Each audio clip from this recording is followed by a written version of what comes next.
በጣም የሚገርማችሁ በጣም ግዙፍ የሆነ ምናልባትም ደግሞ ያለው የክምችት አቅም ለ13 ዓመታት ያክል የዓለምን የኢነርጂ ወይም የኃይል ፍላጎት መመለስ የሚችል አይነት ክምችት አለበት የሚባል ስፍራ ነው። ሳውዝ ፓርስ እየተባለ ይጠራል። ይሄ በኢራን እና በኳታር አማካኝነት በባለቤትነት የተያዘ የከፍተኛ የነዳጅ ሀብት የተፈጥሮ ጋዝ ሀብት ያለበት አካባቢ።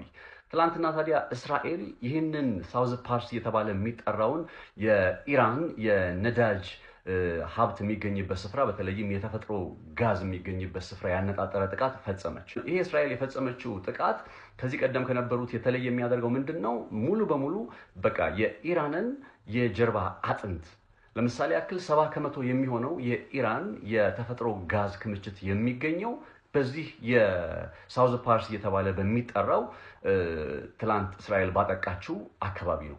70% የኢራን የተፈጥሮ ጋዝ ያልኳቸው ያለው አስቡት እንግዲህ ይሄ ለኢራናውያን ምን ማለት ሊሆን እንደሚችል።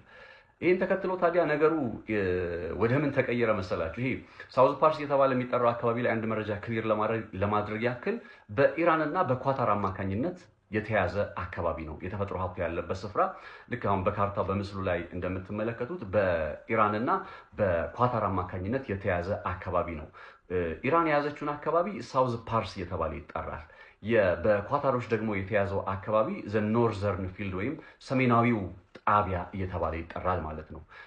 እንግዲህ ኢራን በትላንትናው ዕለት በእስራኤል አማካኝነት ይህ 70% የሆነ የተፈጥሮ ጋዝ ፕሮሰስ የምታደርግበት ጣቢያ ሲመታ የአጸፋ ምላሽ አድርጋ የወሰደችው ነገር ምንድነው?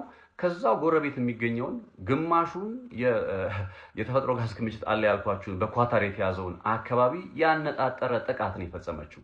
ይህን ስታደርግ ደግሞ በኳታር ውስጥ የሚገኘውን ራስ ፋላን እየተባለ የሚጠራ የነዳጅ ፕሮሰስ ማድረጊያ ጣቢያ ነው የመታችው። የኳታሮቹ የነዳጅ ፕሮሰስ ማድረጊያ ጣቢያ የሚገርማችሁ በዓለማችን ላይ በጣም ከፍተኛ የሆነ ሊኩፋይድ ናቹራል ጋዝ ወይም ደግሞ ሮ የሆነውን ሪሶርሱ እንደወጣ የተፈጥሮ ጋዙ ከወጣ በኋላ ይቀነባበርና በተለይ ለጉዞ እንዲመች ሆኖ ከዛም ደግሞ በቀጥታ ጥቅም ላይ እንዲውሉ